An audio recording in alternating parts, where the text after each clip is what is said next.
5 जून 1960 Finland में एक एस्को जोरानसन नाम का शख्स एक ट्रैकिंग वाली जगह पर जा रहा था। वहीं पर जाते हुए उसे दूर से एक चीज दिखाई दी। उसे लगा कि मुझे पास जाकर देखना चाहिए कि आखिरकार ऐसी क्या चीज है जो मेरे माइंड को डिस्टर्ब कर रही है। जैसे ही वो उस जगह के पास गया, वहां पर एक टेंट लगा हुआ था और वहीं टेंट के ऊपर एक लाश पड़ी हुई थी और साथ में वो जो टेंट लगा हुआ था वहां पर एक लेक के पास ही लोग हाइकिंग वगैरह करने के लिए आया करते थे। वहां पर बैठते, वो लेक के पास टेंट लगाकर रात का मजा लिया करते और इस लेक का नाम था द लेक बोडोम। यहां जब वो आदमी पहुंचा, उसने उस डेड बॉडी को देखा, साथ में उसने और ऐसी चीजें देख ली जो वो शख्स उस टाइम पर यह कहता था कि मुझे ये चीजें कभी भी नहीं देखनी चाहिए थी। उसने डेड बॉडी देखी और वो वहां से निकलने लगा। अचानक उसे उस लाश में कुछ मूवमेंट नजर आने लगी। उसने तुरंत पुलिस वालों को कॉल किया और वहां ये सारी घटना पुलिस वालों को बताई। आखिरकार उसने उस लाश के साथ और क्या क्या चीजें देखी थी जिससे उसकी हवाइयां उड़ चुकी थी। मैं स्टोरी को शुरू करूं उससे पहले मेरा नाम है करुण, आप लोग देख रहे हैं नाइट फाइल्स पॉडकास्ट। अगर आपने अभी तक चैनल को सब्सक्राइब नहीं किया है तो चैनल को सब्सक्राइब कर लीजिए, साथ में नोटिफिकेशन बेल आइकन को दबाना बिल्कुल मत भूलिएगा। तो चलिए आज की इस स्टोरी को शुरू करते हैं।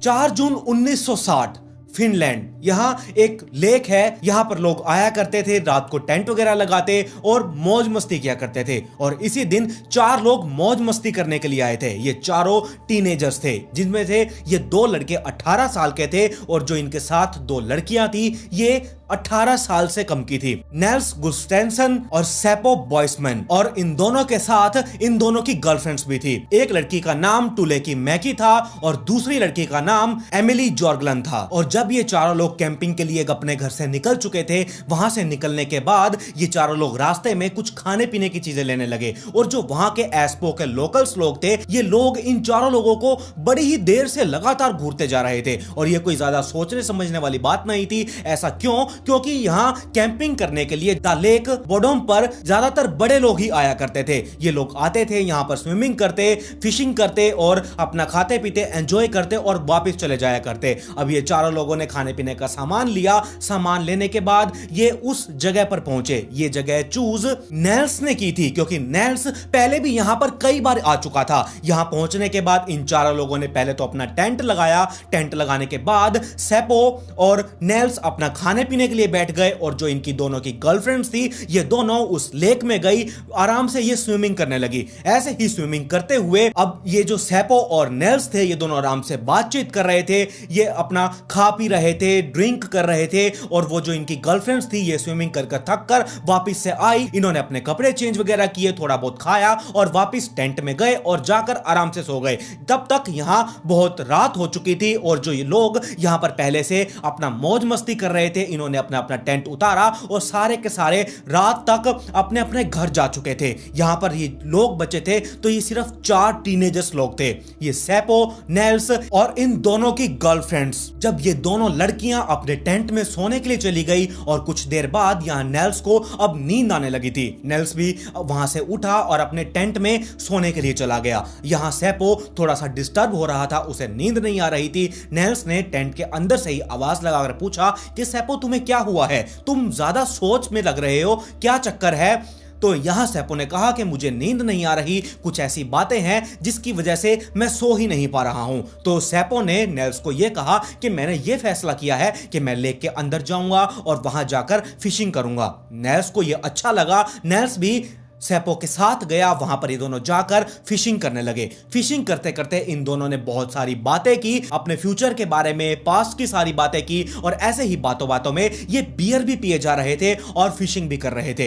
यहां सेपो नेल्स को यह बताता है कि मेरी ना कुछ ऐसी बातें हैं जिससे मैं बहुत ज्यादा डिस्टर्ब रहता हूं। अब यहां मैं आप लोगों को पहले यह बता दूं, इन दोनों की यहां अब जॉब लग चुकी थी और ये दोनों स्टेबल थे। और सेपो की सोच यह थी कि वो अपनी फैमिली को अब यहां पैसा कमा कर देगा, उनका थोड़ा सा बैकग्राउंड अच्छा हो जाएगा, जिससे फ्यूचर में इसके माता पिता को कोई भी दिक्कत ना हो। और नेल्स के साथ यहाँ सेपो ने एक बात और शेयर की कि ये जो उसकी गर्लफ्रेंड टुलेकी है ये उससे बहुत प्यार करता है, लेकिन उसके जो फादर हैं वो मुझे पसंद ही नहीं करते। हम जब यहाँ पर आने की ट्रिप प्लान कर रहे थे तब टुलेकी के फादर ने भी उसे बहुत रोकने की कोशिश की थी, लेकिन टुलेकी सेपो के लिए यहाँ पर फिर भी आ पहुंची थी।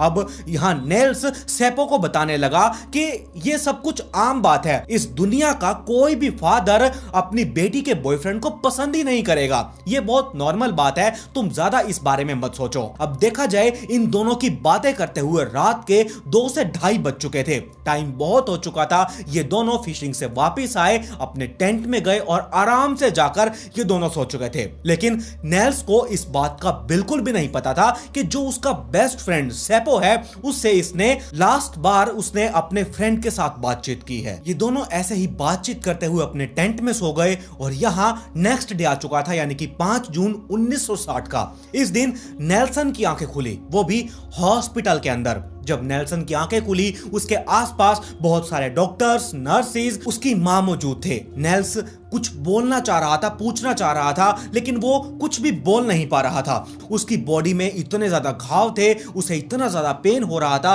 कि वो ये भी बयान नहीं कर पा रहा था। वो सिर्फ ये पूछना चाहता था कि आखिरकार लास्ट रात को इसके साथ हुआ क्या था, ये हॉस्पिटल में कैसे पहुंचा, इसकी वजह क्या है, और जो इसके साथ इसके 3 दोस्त थे, ये तीनों दोस्त कहां पर है। आखिरकार नेल्स यहां पर कुछ बोलता उससे पहले ही यहां पर पुलिस वाले पहुंच चुके थे। पुलिस वाले इनसे कुछ सवाल जवाब करते उन्होंने उसकी मां को, यानी कि नेल्स की मां को यह बताया कि यहां एक एस्को नाम का शख्स है, उसका हमें 5 तारीख को एक कॉल आई कि उसने एक 4 डेड बॉडीज को देखा है, वो भी द लेक बॉटम के पास एक टेंट के ऊपर एक डेड बॉडी पड़ी हुई थी। ये वहां पर गया, उसने वहां पर जाकर देखा एक डेड बॉडी पड़ी हुई है, कोई मूवमेंट नहीं हो रही, और ऐसे ही जब उसे थोड़ा सा फील हुआ कि हां इसमें मूवमेंट होने लगी है तो उसने तुरंत पुलिस वालों को कॉल किया। पुलिस वाले वहां पर पहुंचे, पहुंचने के बाद यहां जो नेल्स था उसे हॉस्पिटल ले जाया गया और जब टेंट को उठाकर देखा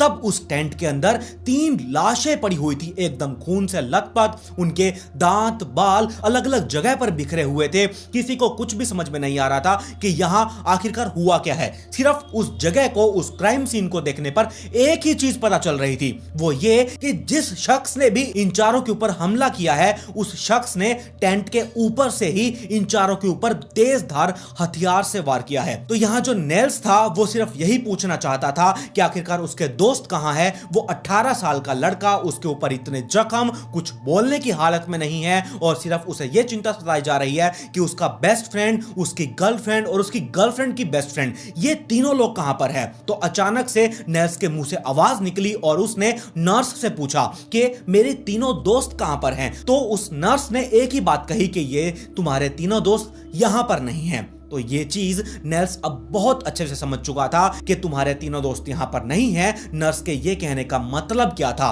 अब नेल्स ने जब इतनी बात सुनी उसकी बॉडी एकदम सुन्न पड़ चुकी थी, क्योंकि उसे समझ में आ चुका था कि नर्स का कहने का मतलब क्या था। इतने में नेल्स वहां उनसे कुछ और पूछ पाता, वहां पुलिस वाले पहुंच चुके थे इंटेरोगेशन करने के लिए। पुलिस वाले नेल्स से इंटेरोगेशन करते उससे पहले ही डॉक्टर्स ने उसे कुछ पिल्स दी थी ताकि उसकी बॉडी का जो पेन वगैरह है वो थोड़ा सा एक बारी के लिए कम हो जाए, ताकि पुलिस वाले इससे इंटेरोगेशन कर सके। पुलिस वालों ने उससे पूछा कि उस रात आखिरकार हुआ क्या था, ये सारा कुछ तुम्हारे साथ कैसे हुआ। उसने सिर्फ एक ही बात कही कि मुझे इस बारे में कुछ भी नहीं पता, मैं रात को सोया था, सोने के बाद जब मेरी आंख खुली तब मैं हॉस्पिटल में मौजूद था। तो यहां और लोग जो वहां पर थे वो पुलिस वालों से पूछने लगे कि आखिरकार ये सब माजरा क्या है। तो उन्होंने ये बताया जिस हिसाब से हमें वहां पर सबूत मिले हैं, जो हमने इन्वेस्टिगेशन वहां पर की है, उससे तो ऐसा ही लगता है ये चारों लोग यहां टेंट के अंदर सो रहे थे। कोई बाहरी शख्स आया, उसने किसी तेज धार चाकू से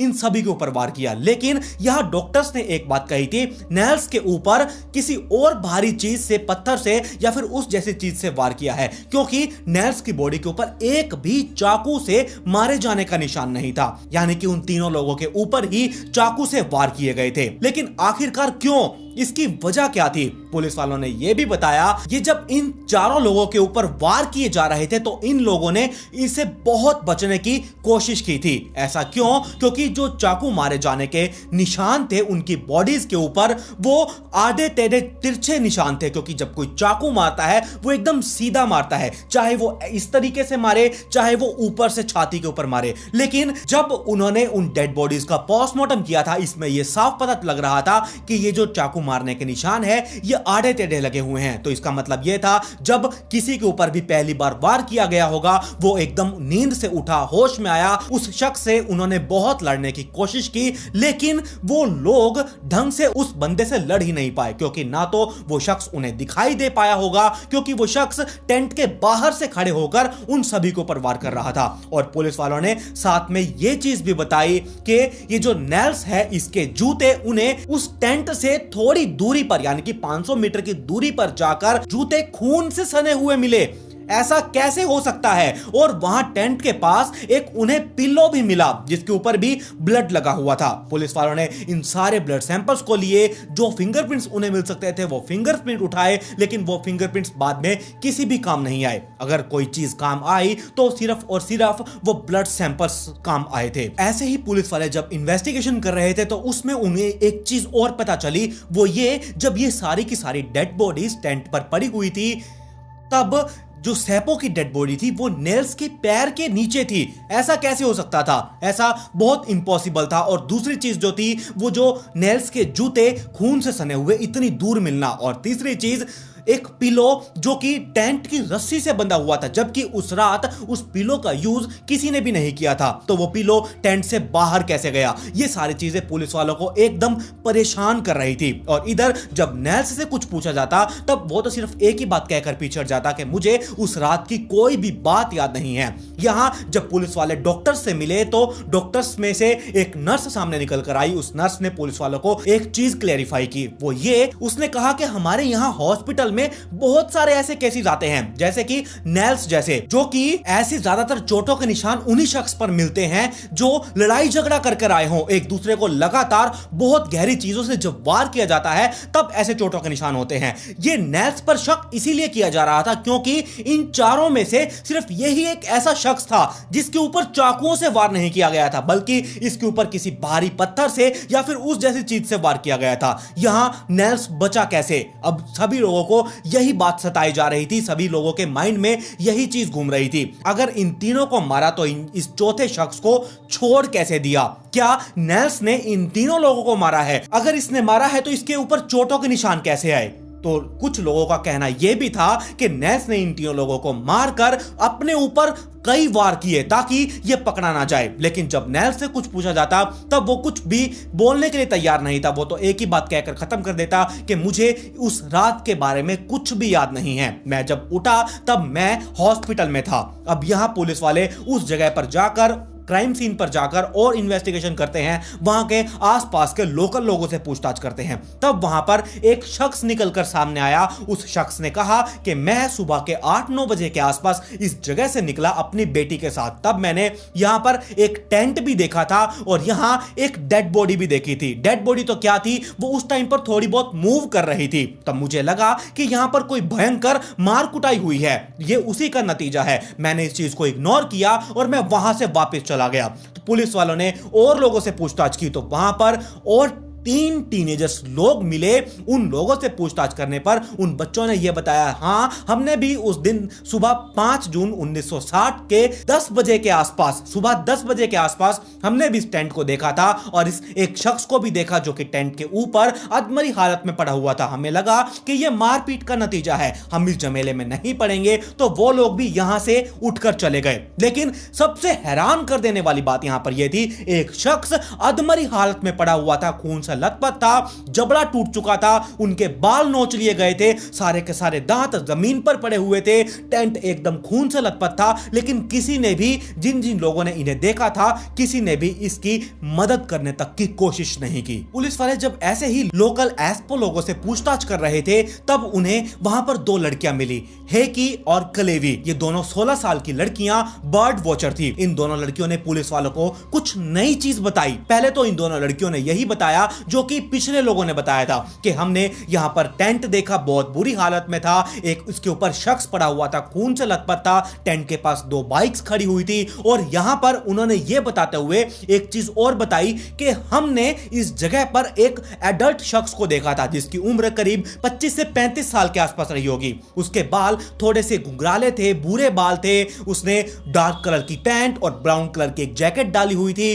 वो शख्स इस टेंट के आसपास ही घूम रहा था। ऐसे ही पुलिस वालों ने जब वहीं गए और लोगों से पूछताछ की, तब उन लोगों ने भी इन्हें यही बताया कि हां, हमने एक ऐसे ही शख्स को यहां इस जगह पर घूमते हुए देखा था। हमें लगा कि यहां कुछ लड़ाई वगैरह का झगड़ा होगा, तो हम ज्यादा इन चक्करों में नहीं पड़े और हम वहां से चले गए। अब यहां पुलिस वालों को एक अननोन शख्स के बारे में पता चल चुका था। अब इसका पता लगाना बहुत जरूरी हो चुका था। पुलिस वाले इन चीजों के बारे में अभी पता ही लगा रहे थे कि वो शख्स कौन है, कौन नहीं। ऐसे ही इस क्राइम सीन के 1.5 दिन बाद हॉस्पिटल में एक शख्स आकर एडमिट हो जाता है। उसका यह कहना था कि उसके पेट में दर्द है और ऐसे ही करते करते वो अनकॉन्शियस हो चुका था। और इस शख्स का नाम था हैंस एसमन। यह शख्स अनकॉन्शियस की हालात में था, लेकिन जब नर्सिस ने इसकी एक ऐसी चीज को नोट किया जिसे देखकर ये बहुत हैरान हो चुके थे, क्योंकि जब कोई भी शख्स अनकॉन्शियस होता है तब उसकी आंखों की जो एक्टिविटी होती है वो एकदम थम जाती है, उसी जगह पर रुक जाती है। लेकिन नहीं, इसकी आंखों की एक्टिविटीज चल रही थी। ये अपने आंखों के जो ब्लैक डॉट होता है ये इसे घुमा रहा था अपनी बंद आंखों में ही। ये चीजें वहां नर्सेज ने नोट कर ली थी और उन्हें यह लगा कि ये यहां पर ड्रामा कर रहा है। ऐसा कुछ भी नहीं है। डॉक्टर्स ने इसे अनकॉन्शियस से इसे होश में लाने का ये ट्रीटमेंट शुरू करने लगे और ऐसे ही ट्रीटमेंट करते हुए ये शख्स एकदम उठ पड़ा। और जब ये डॉक्टर्स नर्सेज इसका इलाज कर रहे थे तब उन्होंने ये चीज नोट की कि ये शख्स, इसके अंदर से बहुत ही गंदी स्मेल आ रही है। इसके कपड़ों के ऊपर लाल रंग के धब्बे मौजूद हैं, इसके इतने बड़े बड़े नाखून हैं और नाखूनों में कुछ ऐसी गंदगी फंसी हुई है जिससे एक तो बहुत गंदी स्मेल आ रही थी और वो गंदगी कुछ अलग ही टाइप की लग रही थी। और चौथी बात उन नर्सिस ने यह बताई, ये ऐसा लग रहा था कि ये शख्स जंगल से भागकर यहां पर आया है। अब ये हैंस एसमन और ये कैसा शख्स था? कुछ टाइम पहले की बात है। ये हैंस एसमन एक 17 साल की लड़की के मर्डर के केस में ये एक सस्पेक्ट था। पुलिस वालों ने इसे उस टाइम पर भी बहुत पूछताछ की, लेकिन इसने कुछ ऐसा कहा पुलिस वालों को कि मैं अपनी गर्लफ्रेंड के साथ उसके घर पर मौजूद था। इसने ऐसा वैसा कुछ बात कही और जब पुलिस वालों ने इसकी गर्लफ्रेंड से बात की और इसकी गर्लफ्रेंड और उसके भाई ने यह कहा कि हाँ, ये हैंस हमारे साथ ही मौजूद था, तो उस टाइम पर पुलिस वालों ने इसे क्लीन चिट दे दी। उस मर्डर के केस में ये अब वहां से निकल चुका था और ये आजाद हो चुका था। लेकिन उस मर्डर के केस में पुलिस वालों को पूरा डाउट था कि इसका उस मर्डर में कोई ना कोई तो रोल जरूर है, लेकिन ये वहां से भी बचकर निकल चुका था। जैसे ही वहां पर लोगों ने बताया था कि हमने एक और शख्स को देखा था जिसके हेयर ब्लॉन्ड थे और जो वहां हॉस्पिटल में हैंस नाम का शख्स आया था उसके हेयर भी ब्लॉन्ड थे। जो भी लोगों ने हुलिया बताया था वो सब कुछ हैंस से मैच करता था। तो पुलिस वालों ने उसे भी सस्पेक्ट समझा और उससे पूछताछ करने लगे और ऐसे ही पूछताछ में उस शख्स ने साफ इनकार कर दिया कि नहीं, मुझे इस बारे में कुछ भी नहीं पता। और शख्स हैंस के ऊपर पुलिस वालों को इसीलिए भी जा रहा था क्योंकि उसने कुछ टाइम पहले ही अपने हेयर्स भी कटवा दिए थे। तो ऐसे ही उससे पूछताछ करने के चक्कर में उसने साफ साफ कह दिया कि मैं तो 4 जून की रात को अपनी गर्लफ्रेंड के साथ था। और गर्लफ्रेंड से पूछा गया तो उसने कहा हाँ, ये तो मेरे साथ थे, ऐसा कुछ भी नहीं है। तो इसे क्लीन चिट दे दी गई। क्लीन चिट देने के बाद जब वहां पर दोबारा से इन्वेस्टिगेशन की गई तब वहां जो ब्लड सैंपल्स थे उन्हें इकट्ठा किया गया। उन्हें इकट्ठा करने के बाद पुलिस वालों को 2-3 चीजें बहुत ही डिस्टर्ब कर रही थी। एक तो नेल्स के जूते जो इतनी दूर पड़े थे और उन जूतों के ऊपर ब्लड लगा हुआ था। वो ब्लड नेल्स को छोड़कर उन तीनों लोगों का था, उन तीनों दोस्तों का था। और इसके बाद जो पिलो जो कैंप में टेंट के रस्सी से बंधा हुआ था उसके ऊपर ब्लड सैंपल्स जो थे वो ब्लड सैंपल्स 2 लोगों के थे, एक तो टुलेकी के और दूसरा ब्लड सैंपल इन चारों लोगों में से किसी का भी नहीं था। वो डीएनए किसी अननोन शख्स का था, यानी कि एक ऐसे शख्स का ये चारों लोग उसे जानते ही नहीं। अब ये 5वां शख्स कौन है और उसका डीएनए यहां इस पिलो के ऊपर कैसे आया, ये अब बहुत हैरान कर देने वाली बात थी। तो यहां पर अब पुलिस वालों को यह लग रहा था क्यों ना एक बारी हैंस के डीएनए से ये डीएनए मैच करके देखा जाए। लेकिन यहां 2003 आ चुका था। जी हां, 2003। तो 2003 यानी कि यहां देखा जाए तो 43 साल बीत चुके थे इस केस को। ये एक कोल्ड केस बनता जा रहा था। यहां 2003 में नेल्स अपने घर पर था और उसकी डोरबेल बजी। जब नेल्स दरवाजा खोलने के लिए गया तो बाहर पुलिस के लोग थे। पुलिस वालों ने उसे कहा, हम आपको आपके ही तीनों दोस्तों के मर्डर के जुर्म में अरेस्ट करते हैं। जी हां, 43 साल बाद यहां नेल्स को अरेस्ट किया जा रहा था, वो भी अपने तीनों दोस्तों के मर्डर में। इसका कारण क्या था? कारण यही था, एक तो जूते नेल्स के और खून उन तीनों का लगा हुआ था, और जो दूसरा था वो बात ये थी कि पिलो के ऊपर एक 5वें शख्स का ब्लड सैंपल था। वो किसका था कुछ भी नहीं पता चला। लेकिन यहां पर एक चीज और थी, इन तीनों लोगों के शरीर पर चाकुओं से मारे जाने के बहुत सारे निशान थे। यहां टुलिकी के ऊपर सबसे ज्यादा चाकू मारे गए थे, इतने ज्यादा के आप लोग सुनकर ही हैरान हो जाएंगे। और यहां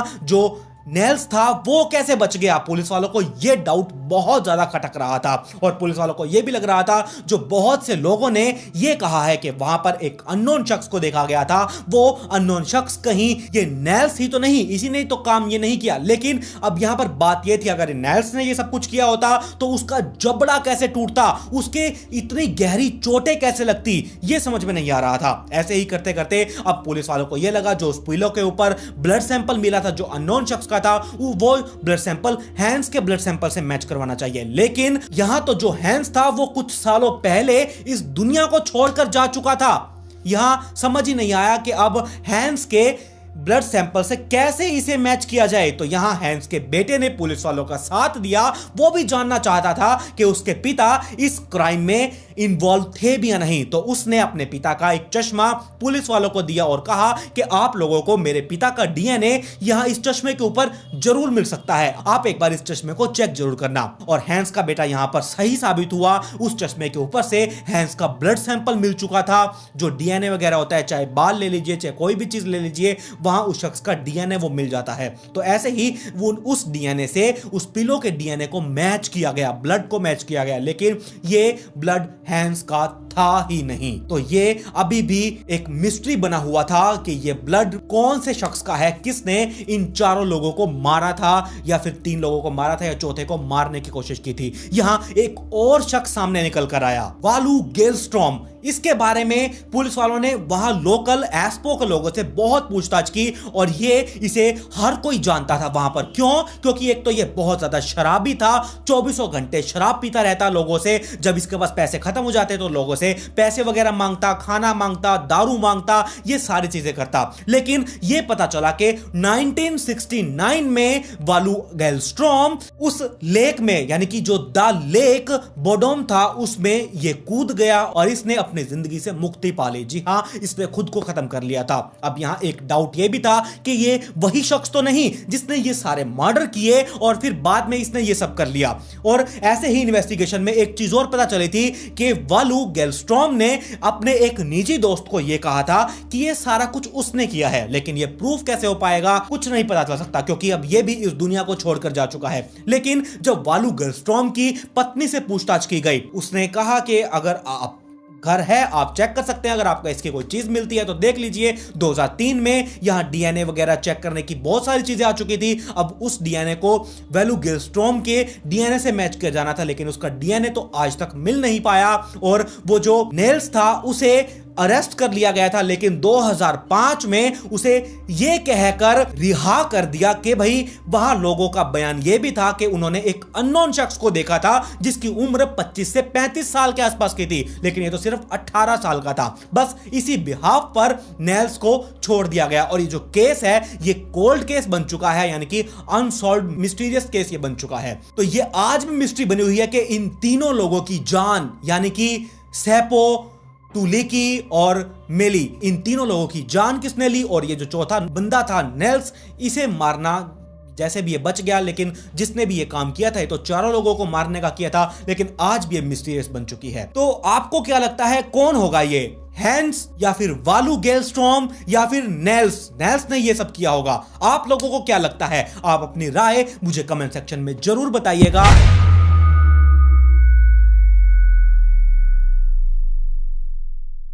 जब कोई क्राइम होता है और पुलिस वाले उस इन्वेस्टिगेशन में लग जाते हैं, इन्वेस्टिगेशन करते करते कभी तो पुलिस वालों को जल्द ही सबूत हाथ लग जाते हैं, गवाह मिल जाते हैं, लेकिन कुछ क्राइम ऐसे होते हैं जो प्रोफेशनल के तौर पर किए जाते हैं, लेकिन पुलिस वाले किसी ना किसी तरीके उस क्राइम को रिकॉर्ड कर ही लेते हैं। लेकिन यहां पर जो स्टोरी में पुलिस वाले जो ये क्राइम हुआ था इसमें पूरी तरह से घुस चुके थे। पुलिस वाले हर एक चीज को खंगाल रहे थे, जो भी उन्हें सस्पेक्ट मिलता उससे पूछताछ करते, लेकिन उसके खिलाफ कोई सबूत नहीं मिलता और उसे क्लीन चिट दे दी जाती थी। और साथ में पुलिस वाले और कई सबूतों को ढूंढ रहे थे, लेकिन कोई सबूत ना मिलने के कारण यह केस सीबीआई को सौंप दिया गया और सीबीआई को कुछ ऐसी चीजें पता लगी जो पुलिस वाले इस केस को इन्वेस्टिगेट कर रहे थे उन्हीं के ऊपर ही सीबीआई चढ़ चुकी थी। यहां पुलिस वालों की जॉब दांव पर लग चुकी थी, इज्जत दांव पर लग चुकी थी, यानी कि एक तरह की पुलिस वालों के ऊपर भी वैसा ही केस चलने के लिए तैयार हो चुका था जैसे कि एक क्रिमिनल पर चलता है।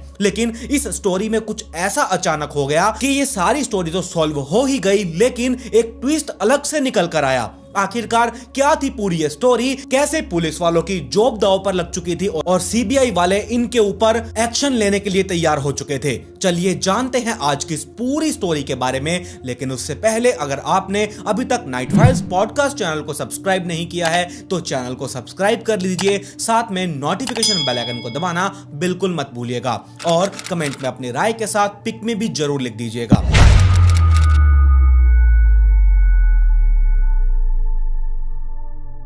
ये स्टोरी शुरू होती है कर्नाटका के बेंगलुरु शहर से। बेंगलुरु में एक आरबीआई कॉलोनी है और यहीं पर ही एक जेपी नगर पड़ता है और इसी जेपी नगर के 6th फेस में एक बिल्डिंग है और इस बिल्डिंग के 203 नंबर अपार्टमेंट में एक कपल रहा करता था, पायल सुरेखा और उसका पति अनंत मिश्रा। ये दोनों कुछ टाइम से ही यहाँ पर रह रहे थे। ये जो अनंत है इसके जो माता पिता हैं ये ओडिशा के कटक शहर में रहा करते थे। शादी से पहले अनंत कटक में ही रहकर अपना एक जिम उसने खोल रखा था और वहीं पर ही और सारा ध्यान वो अपना वहीं पर ही दिया करता था और वहां पर बहुत अच्छे खासे लोग आते थे जिससे उसकी इनकम भी अच्छी हो रही थी। और ऐसे ही जब इसकी शादी हो गई ये बेंगलोर में आ चुका था और यहां इसने एक और जिम खोल लिया। ऐसे ही अब ये कभी बेंगलोर के जिम को संभालता और कभी ओडिशा जाकर कटक के जिम को संभाला करता था।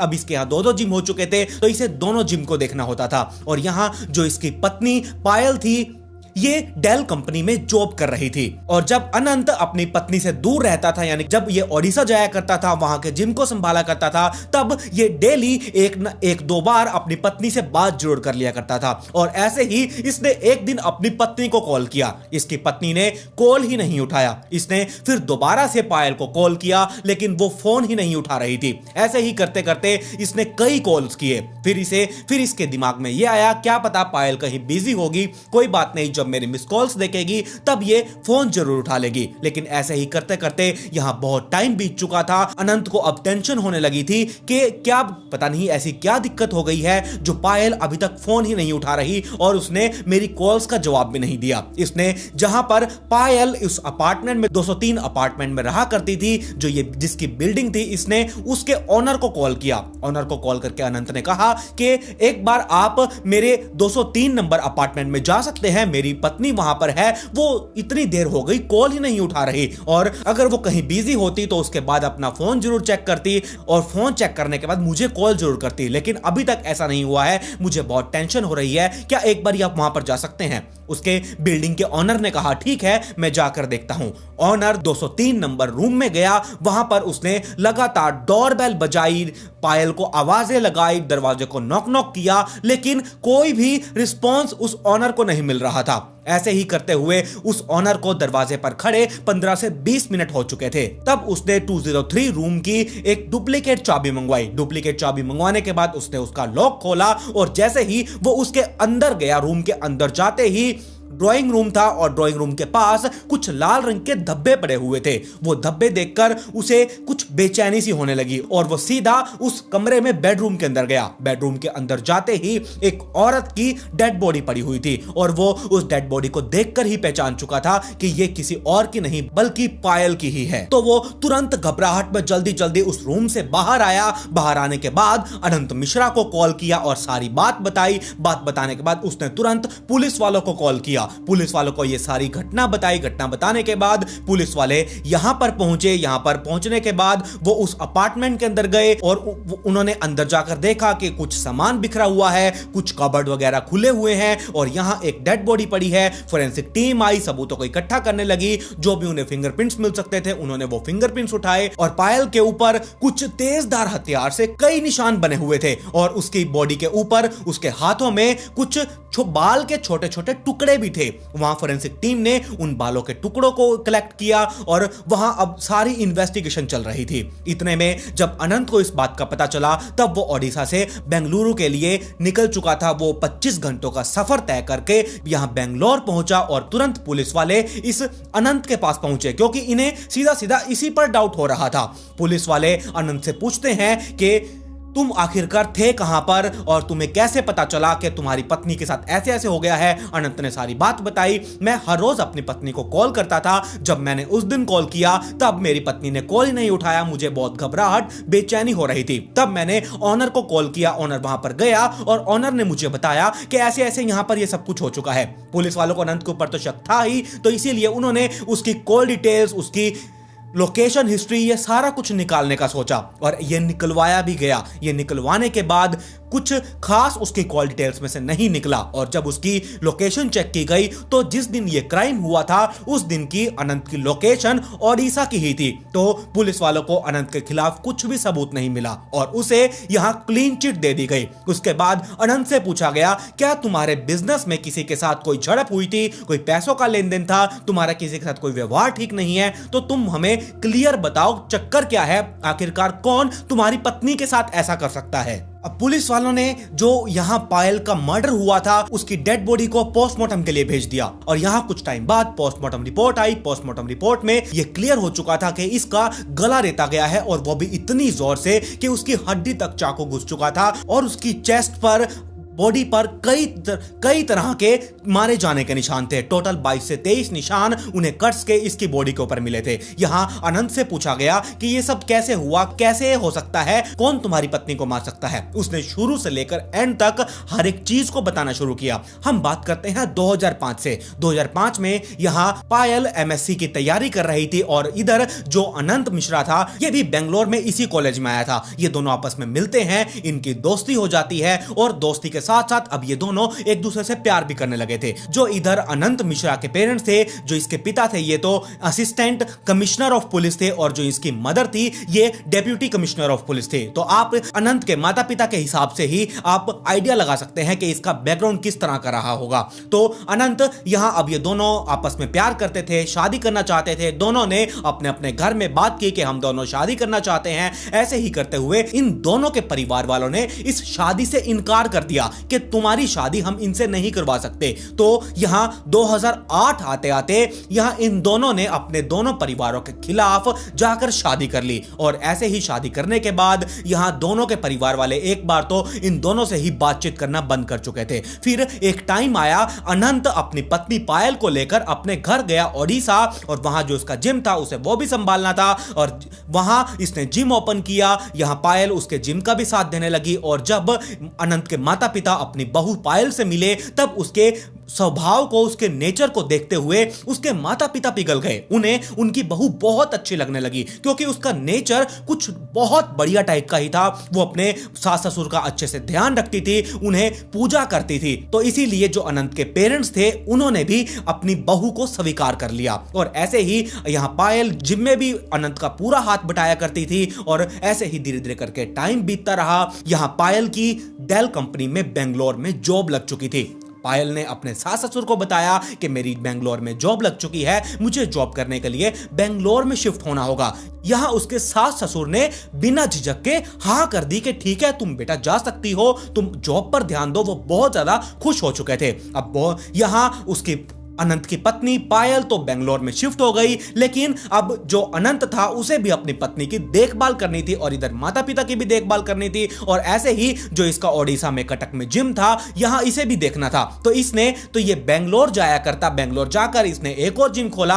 अब जैसे पायल यहां कटक में उसके जिम को संभाला करती थी, वैसे बेंगलोर के जिम को भी संभालने लगी, साथ में अपनी जॉब भी देखने लगी। और वो जो अनंत था वो महीने में कुछ दिन यहां बेंगलोर रहता, यहां का जिम संभालता, और कुछ महीने ओडिशा के कटक में रहता, वहां का जिम संभालता। ऐसे करके इसकी जिंदगी बहुत बढ़िया चल रही थी। जैसे कि मैंने आपको पहले बताया, पुलिस वालों को अनंत के ऊपर शक था, लेकिन उन्होंने उसकी डिटेल्स निकलवाई, कॉल डिटेल्स निकलवाई, लोकेशन निकलवाई, लेकिन यहां से उन्हें कुछ भी हाथ नहीं लगा और उसे क्लीन चिट दे दी गई। फिर इससे पूछा कि क्या तुम्हारी किसी के साथ कोई दुश्मनी है, तुम्हारा कोई बिजनेस पार्टनर है, उसके साथ कोई दुश्मनी हो, पैसों का लेन देन हो, कोई और झड़प हो। तब उसने एक शख्स का नाम बताया। तब अनंत मिश्रा ने विक्रम शाह का नाम बताया। उसने कहा कि यह क्राइम होने से कुछ दिन पहले इसकी एक विक्रम शाह नाम के आदमी के साथ झड़प हो चुकी थी। वो इसके कटक के जिम का जिम इंस्ट्रक्टर था। उसके साथ कुछ पैसों के लेन देन के चक्कर में कुछ झड़प हो गई और मैंने उसे जॉब से निकाल दिया था। तो ऐसे ही शायद वो ये कुछ कर सकता है। पुलिस वालों ने विक्रम शाह का नंबर लिया अनंत से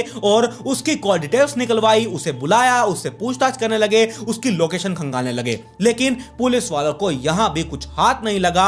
जिस दिन यह क्राइम हुआ था विक्रम शाह की लोकेशन बेंगलुरु की थी ही नहीं, उसकी कॉल डिटेल्स में भी कुछ नहीं मिला, और विक्रम शाह एकदम सच्चा लग रहा था, तो उसे भी क्लीन चिट दे दी गई और उसे भी छोड़ दिया गया। फिर पुलिस वाले दोबारा से अनंत से पूछते हैं कि क्या तुम्हें कोई और शख्स ऐसा याद है जिससे कि तुम्हारी कोई झड़प हुई हो, कोई बैर हो, वैसे ही काम के थ्रू या कुछ और। यहां पायल, एक टीम पायल के परिवार वालों से भी पूछताछ कर रही थी, तो पायल के परिवार वाले सीधा सीधा अनंत के ऊपर इल्जाम डाल रहे थे कि ऐसे ऐसे ये सब कुछ अनंत ने ही किया होगा, हम तो पहले ही शादी के खिलाफ थे, ये अपनी पत्नी के साथ इसका स्वभाव ठीक नहीं था, हमें ये बिल्कुल अच्छा नहीं लगता।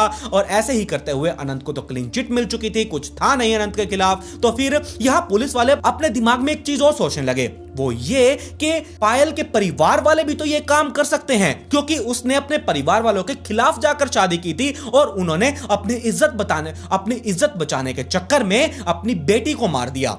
ऐसा भी तो हो सकता है। लेकिन यहां पुलिस वाले पायल के परिवार वालों से सबसे पूछताछ करते हैं, उनकी कॉल डिटेल्स चेक करते हैं, लोकेशन चेक करवाते हैं, लेकिन कुछ भी उनके खिलाफ भी नहीं मिलता। और यहां अनंत लगातार सोचता जा रहा था कि ऐसा कौन सा शख्स हो सकता है जो मेरी पत्नी के पास आकर मेरी पत्नी को ही मारकर चला जाए, और उसकी दुश्मनी मेरे साथ या फिर मेरी पत्नी पायल के साथ हो सकती है।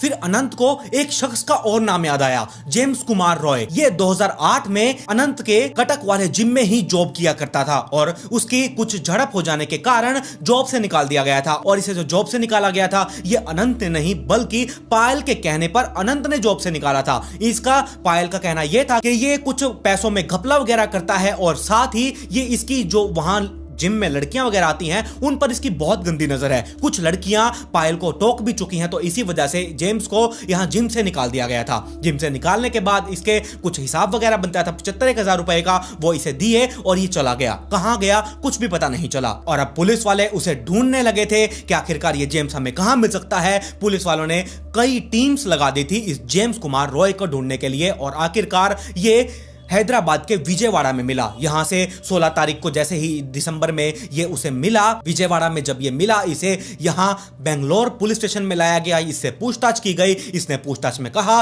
कि हां मैंने ही पायल का मर्डर किया है। क्यों? तब ये पूरी कहानी बताता है कि मैं 2008 में अच्छी खासी जॉब कर रहा था, पायल की वजह से मुझे जॉब से निकाल दिया गया, मैं उसके बाद हैदराबाद चला गया अपने परिवार वालों के साथ, और वहां मुझे कुछ काम वगैरह नहीं मिल रहा था, समझ में नहीं आ रहा था मैं क्या करूं, मैं इधर उधर भटकता रहा। फिर वहीं पर एक शख्स और था जो कि अनंत की ही जिम में काम किया करता था, उससे कांटेक्ट किया, उसका नाम था भवानी कुमार। भवानी कुमार से बात करने के बाद उसने भवानी कुमार ने कहा ठीक है मैं तुमसे तुम्हारी जॉब वापस से जिम में लगवा दूंगा, अनंत से मुझे बात करनी होगी या फिर पायल से बात करनी होगी। उसके बाद जब जेम्स की भवानी से यह बात हुई तो जेम्स हैदराबाद से यहां बेंगलुरु आया, भवानी से मिला। मिलने के बाद वो पायल से बात करने के लिए उसके घर पर गए। पायल से उस टाइम पर यह अनंत घर पर नहीं था, किसी काम से बाहर गया हुआ था।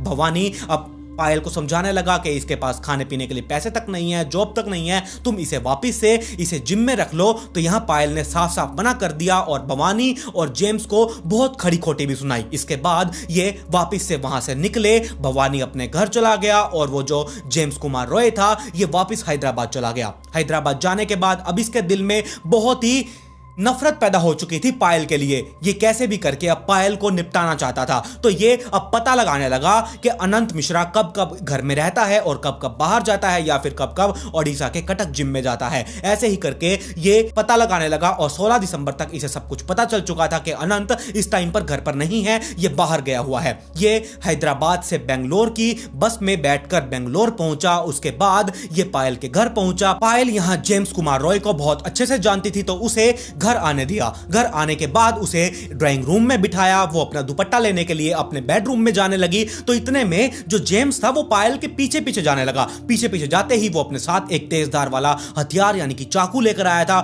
वो चाकू उसने उसकी पायल की गर्दन पर रखा और उसे रेत डाला। उसके ये सब करने के बाद उसने उसकी चेस्ट पर और इंटरनल ऑर्गन्स पर इतना ज्यादा उसे डैमेज दे दिया था जिसके कारण वो वहीं पर ही मर चुकी थी। और पोस्टमार्टम रिपोर्ट के अनुसार पायल की बॉडी पर 23 कट्स के निशान थे। ऐसे ही ये सब करने के बाद वो वहां से निकला। निकलने के बाद वो वापस से हैदराबाद चला गया। वहां एक मुनव्वर अली नाम का एक और शख्स था जिसने इस जेम्स को ऊपर चढ़ते हुए यानी कि 203 रूम में जाते हुए साफ साफ देखा था। और ऐसे ही यहां अब पुलिस वालों को पता चल चुका था कि ये जेम्स है, इसके खिलाफ कई धाराएं लगाई गई और जो इसने जैकेट, चाकू, जो इसका गोगल चश्मा था वो इसने बाहर निकलते हुए सुनसान जगह पर फेंक दिया। पुलिस वालों ने वो सारी चीजों को बरामद कर लिया था। बरामद करने के बाद फोरेंसिक टीम को वो दिया। जो पायल की बॉडी से छोटे से बाल मिले थे और जेम्स की जैकेट पर जो खून लगा हुआ था उस डीएनए को पायल के डीएनए से मैच किया गया और उन बालों को यहां जेम्स के बालों से मैच किया गया। तो ये क्लियर हो चुका था कि ये डीएनए पायल से मिलता है और वो जो बाल वाला डीएनए था वो जेम्स से मिलता था। तो ऐसे ही यहां जेम्स अब बहुत बुरे तरीके से फंस चुका था। अब इसे कोर्ट में ले जाना था। इसे कोर्ट में ले जाया गया। कोर्ट में ले जाने के बाद अब इसे जज सजा सुनाने वाले थे कि इसे सजा क्या सुनाई जाए क्या नहीं। यहां जज ने इसे उम्र कैद की सजा सुना दी। उम्र कैद की सजा सुनाने के बाद ये जेल में गया। जेल में जाने के बाद इसने एक नोट लिखा। अब यहां ट्विस्ट आने वाला है। इसने एक नोट लिखा कि मैंने कोई भी क्राइम नहीं किया है, मैंने पायल का मर्डर नहीं किया। यहां मुझे अनंत मिश्रा ने 10 लाख रुपए की सुपारी दी थी कि तुम मेरी पत्नी को मार दो। और उसके बाद अनंत ने सारे सबूत मेरे खिलाफ कर दिए और पुलिस वालों को बता दिया कि ऐसे ऐसे मैंने उसका मर्डर किया है लेकिन मैंने कोई भी मर्डर नहीं किया है।